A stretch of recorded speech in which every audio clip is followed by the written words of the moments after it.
Welcome to Studio 805. I'm Lisa McKinnon with your food report for Wednesday, September 19th. Now, with only 4 shopping days left till the first day of fall, time is running out for me to share tales of where I ate on my summer vacation, which I just got back from. So I'll make it quick.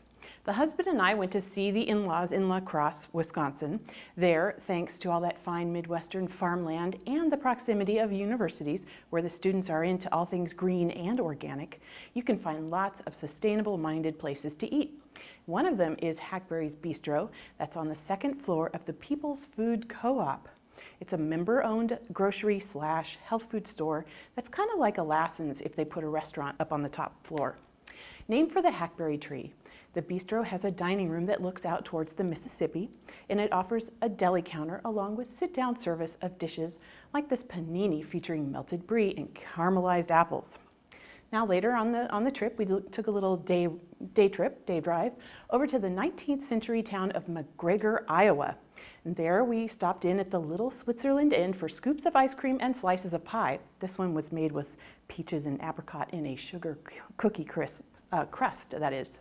Very yummy. The combination pie shop and ice cream parlor doubles as a breakfast room for an on-site bed and breakfast, which offers accommodations upstairs and in the rustic circa 1848 log cabin next door. Now don't worry, that cabin comes with a full bath and a jacuzzi. Now, onto a less tasteful note, the flight home took us through the Minneapolis-St. Paul International Airport, scene of a certain arrest involving a certain senator in a certain men's bathroom.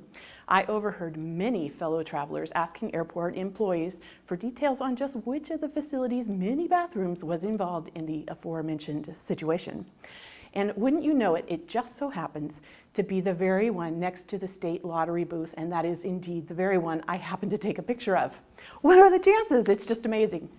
Anyway, with that excitement out of the way, the husband and I settled into a booth at the very darkened steakhouse called Ike's. It's a joint where the chefs will carve roast beef right there at your table, if you so desire. I instead got a hamburger served with a bun that had a tiny little onion baked onto the top. I don't know if you can see it there. I also got two cocktails, including this gin and tonic. It came with a retro swizzle stick that I still have. I'm going to start collecting them. Hey, it was a long layover.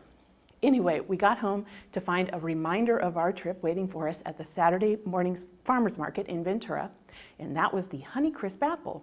It was developed by the University of Minnesota. It was test grown in Wisconsin, and it's now being sold in its organic variation by Fair Hills Farms of Paso Robles for $2.75 per pound, which would just knock my mother-in-law out. It's only about $1.69 in Wisconsin. I don't know, go figure. Anyway, it's just as crisp as the name implies, and it's just as good in pies as it is for snacking.